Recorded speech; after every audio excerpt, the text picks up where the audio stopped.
কাসিম সিদ্দিকি হলো ইসাফির না মুসাফির, সবচেয়ে বড় পয়সাফির। যারা মালের লোভ করবে তারা ওর পেছনে ঘুরবে।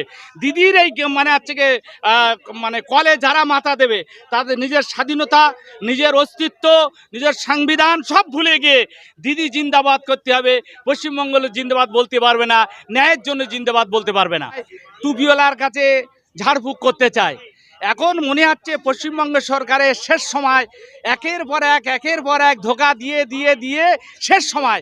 তাই বিভিন্ন এলাকা থেকে কোনো মানে হচ্ছে টুপিওয়ালাকে দাঁড় করাচ্ছে যে এইসব প্রাক্তন এমএলএ, প্রাক্তন নেতারা আর মুখ দেখাবার কোনো জায়গায় রাখেনি। কেন? তার দুর্নীতির সব জায়গায় শেষ করেছে। দুর্নীতির দ্বারাই পশ্চিমবঙ্গ সে বিশ্বাস আর কিছু নেই।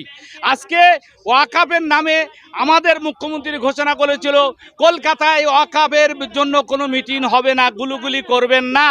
কিন্তু আরএসএস ব্রিগেডের সবাই মিটিং করলো, বিজেপি মিটিং করলো। তা যাদের ভোটে মমতা মুখ্যমন্ত্রী, যাদের ভোটে তার এমএলএ এখনো থাকতে চাইছে, তাহলে তাদের প্রতিবাদ কলকাতায় হবে না, ব্রিগেডে হবে না, বিজেপির হবে, আরএসএস হবে। তাহলে জনগণ বুঝতে পেরেছে ইনি আমাদের লোক না, ইনি হচ্ছে আরএসএস এর লোক। মুখ্যমন্ত্রীকে প্রার্থী করা হলো, কি বলবেন?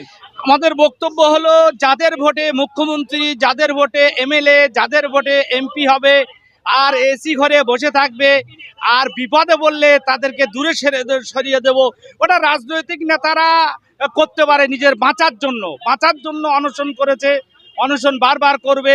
কেন? মাঠে নামতে গেলে হাটে ঘাটে মাঠে ছুটতে হবে। সত্যিকারে পশ্চিমবঙ্গ সরকার যদি চাইতো পশ্চিমবঙ্গের মানুষের ভোটাধিকার ফিরে পাক, তাহলে আমরা যে ডাক দিয়েছি যে আজকে সংসদ হোক, তারপরে আমরা ভোটে নামবো। পশ্চিমবঙ্গ সরকার যদি চাইতো সংশোধনের পরে ভোটে নামবো, নির্বাচনে নামবো, আমরা বয়কট করছি, তাহলে নির্দ্বিধায় মানে গণেশের পিছু হটতে বাধ্য হতো এবং সমস্ত মানুষের হিন্দু, মুসলমান, জৈন, খ্রিস্টান বৈধ ভোটারকে পুনরায় মানে বৈধ বা রেখে তারপর ভোট ঘোষণা করতে পারবে। বিভিন্ন রাজনৈতিক সংগঠন, বিশেষ করে মুসলিম সংগঠনগুলো আগামী দিনে গত দিনে ওয়াকআপ নিয়ে আন্দোলন করেছিল এবং ব্রিগেডের ডাকও দিয়েছিল, কিন্তু সেটা সফলকাম হয়নি। এটা কি এই যে ধর্মঘট ডেকেছিল, এটা কতটা সফলকাম হবে? এখন আমরা জানি যারা বিরোধিতা করে সংখ্যালঘু চায় না, সংখ্যালঘু বাঁচাতে চায় না, সংখ্যালঘু ধর্মস্থান রক্ষা করতে চায় না। মুখী হাতে বলে সংখ্যালঘুদের রক্ষক, কিন্তু ভিতরে ভিতরে সংখ্যালঘুদের ধ্বংস করতে চায়। যারা ধ্বংস করতে চায় তারা এর বিরোধিতা করবে, আর বিরোধিতা করবে মেনে নিতে হবে। তাই এরা সংখ্যালঘুর মানে বাঁচাতে চায় না, মারতে চায়। সংখ্যালঘু আকাশ সম্পদ যা ধ্বংস করেছে এরাও ধ্বংস করতে চায়। আমরা যদি মরে যাই, আমরা যদি ধ্বংস হই, আর ওই রাজনৈতিক নেতারাও বাঁচতে পারবে না।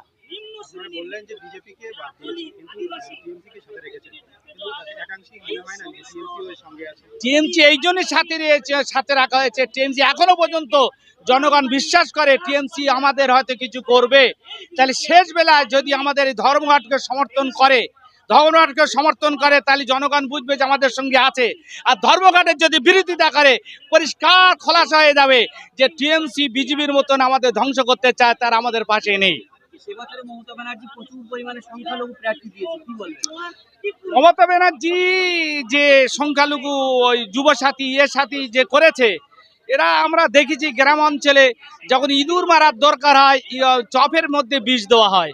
তো এই চপ মারা বিষের মতন মুসলমানকে মারার জন্য ওই যুবসাথী সাথী দিয়ে সংখ্যালঘুদের মানে ভোট পাওয়া সম্ভব নয়। দাবি হচ্ছে যে এই বছরে মমতা ব্যানার্জি 70-এর অধিক সংখ্যালঘু প্রার্থী ঘোষণা করেছে।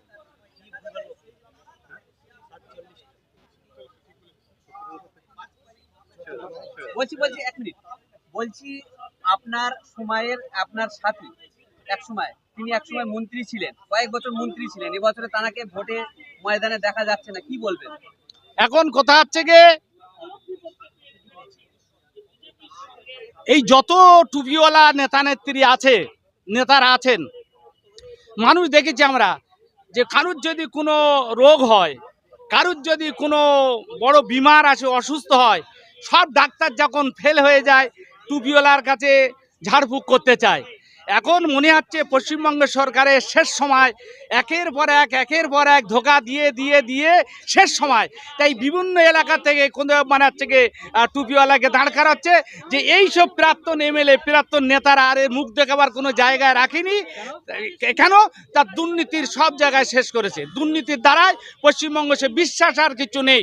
আজকে ওয়াকাফের নামে আমাদের মুখ্যমন্ত্রী ঘোষণা করেছিল কলকাতায় ওয়াকাফের জন্য কোনো মিটিং হবে না, গুলুগুলি করবেন না।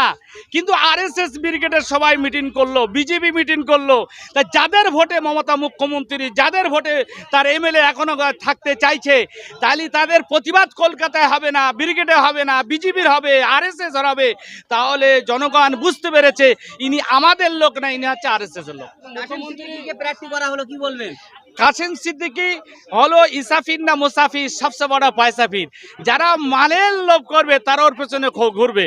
দিদির এই মানে হচ্ছে কি মানে কলে যারা মাথা দেবে তাদের নিজের স্বাধীনতা, নিজের অস্তিত্ব, নিজের সংবিধান সব ভুলে গিয়ে দিদি জিন্দাবাদ করতে হবে।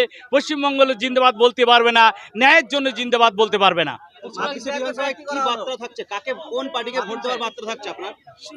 যারা আমাদের ওয়াকাফ ধ্বংস করেছে, যারা আমাদের ব্রিগেডের প্রতিবাদ করার স্বাধীনতা আমাদের কেড়ে নিয়েছে, যারা 60 লক্ষ থেকে 1 কোটি মানুষের ভোট অধিকার কেড়ে নিয়ে জমি জায়গা দখল করতে চায়, তাদের মানুষ চিন্তা ভাবনা করে কাকে ভোট দিলে পুনরায় ভোট অধিকার ফিরে পাবো। এবং এই যে ডাক দেওয়া হয়েছে, নিশ্চয়ই মানুষ ভালো মন্দ বুঝবে। মানুষ ভয়তে কাজ করছে না যে মোস্তান বাহিনী আমাদের ভোট জোর করে নেবে। আশা করি নির্বাচন কমিশন যদি মানবতা থাকে, মানুষত্ব থাকে, গণতান্ত্রিকভাবে ভোট করাক। এবং যদি না করাতে পারে, এই পশ্চিমবঙ্গের কোটি কোটি মানুষের অভিশাপ জ্ঞানেশ কুমারের লাগবে যে ধ্বংস হবে জ্ঞানেশ কুমার।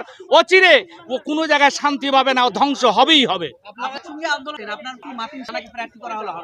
বহুদিন থেকে ওয়াকাবে মিটিং আমাদের কাটায় প্রতিবাদ করেন, 18 সালে বাদ করেছিল, রাতে দিতে আন্দোলন ভিতরে গেল। আর গোপ দেখলি বোঝা যায় এই টিকিটটা পাওয়ার 14 চেষ্টা হলো, 14 নীলগাড়ি পাওয়া যায়, আজ এরে নাইরে পাওয়া যায়। এটা ভালো। উনি বলেছেন উন্নয়নের কাজ, কষের কাজ করব। এত মাদ্রাসা শিক্ষা প্রতিষ্ঠান করে সেটা দেশের কাজ হলো না, মক্তবের কাজ হলো না, মানুষের পাশে দাঁড়ালো না। এখন সিদ্দিকুল্লাহর মতন ঠকতে হবে, তাই ইঁদুর মারা চপ খেয়ে ফেলেছেন উনি। কিন্তু মানুষ বিশ্বাস করবে কি করে? মানুষ আপনিও তো তাহলে বদলি হতে পারেন। হ্যাঁ, বিশ্বাস করবে মানুষ। কঠিন সময় এসেছে যে যাদের উপরে বিশ্বাস রেখে আল্লাহ রসুলকে ভালোবাসতো, আর 1 পয়সার বিনিময়, চেয়ারের বিনিময় তারা যে ইমান আমান বিক্রি করবে। যারাই বলে চলো যে কোরআনের উন্নয়ন মানে শেষ হয়ে যাবে, কোরআন শেষ হবে, বাইবেল শেষ হয়ে যাবে, আমার উন্নয়ন শেষ হবে না। কিছুদিন আগে অসীম সরকার কোরআনের বিরুদ্ধে বলেছিল, অপমান করেছিল বিশ্বনবীর, তার বিরুদ্ধে দাদা দিদির কোনো মুখ খুলেনি। আজ সেই দলে যখন সমর্থন করবে, যখন 2 ফুলে ভোট দেবে, তখন চিন্তা ভাবনা করতে হবে বাংলার মুসলমান দলিত আদিবাসীদের যে এই ফুলে দিচ্ছি, এরাই আমার ওয়াকাফ ধ্বংস করেছে, এরাই 60 লক্ষ মানুষের অধিকার কেড়ে নিয়েছে, এরাই ব্রিগেডের সভা বা করতে দেয়নি, এরাই মানে আরএসএস এর মতন ভিতর থেকে বন্ধু সেজে পুরো সাংবিধানিক অধিকার কেড়ে নিতে চায়। তাহলে আমি মসজিদ মাদ্রাসা ধ্বংস করব। যদি বলে হ্যাঁ ধ্বংস হোক, আমিও ধ্বংস হই, আমার কবরস্থান ধ্বংস হোক, আমার ভোট অধিকার ধ্বংস হোক। আর বিজেপি যারা পশ্চিমবঙ্গে গণহত্যা করছে আমাদের করুক, তাহলে তারা 2 ফুলে ভোট দেবে। আপনি বলছেন কংগ্রেস মানে সিপিএম না, তার কোনো পার্টি নেই।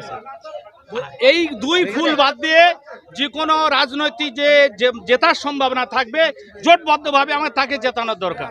আক্তার সাহেব বলছে আপনাদের এই সমস্ত আন্দোলনের যিনি এখন মাথা কামরুজ্জামান সাহেব, আশা করি তার কাছে প্রস্তাব দিয়েছিল এমএলএ হওয়ার, তিনি কেন যায়নি, কি বলবেন? তিনি তেনার মানবতা চিন্তা ভাবনা করছে 60 লক্ষ মানুষকে ধ্বংসে রেখে। আর কিয়া হুয়া হোক্কা হুয়া এই কথা বলার জন্য দিদির দলে যারা যাবেন তারা স্বাধীনভাবে প্রতিবাদ করতে পারবেন না, বলতে পারবেন না, নিজের ধর্মে বাঁচানোর জন্য কথা বলার ক্ষমতা হারাতে হবে। তিনি চাচ্ছে আমার কাছে জনগণ আগে, আমার কাছে সংবিধান আগে, আমার কাছে বেঁচে থাকার অধিকার আগে। তাদের ছেড়ে আমি শুধু টিকিটের আশায় আমি এমএলএ এমপি হব। তাই তেনার মানবতা বাধা দিয়েছেন, মানুষত্ব বাধা দিয়েছেন, সংবিধান বাধা দিয়েছেন। তাই সংবিধান বাঁচাতে মাঠে গিয়ে মানে হচ্ছে আগামী 23শে মার্চ বাংলা বন্ধ হয়, যদি মৃত্যু হয় তাও স্বীকার, পথে নামবে।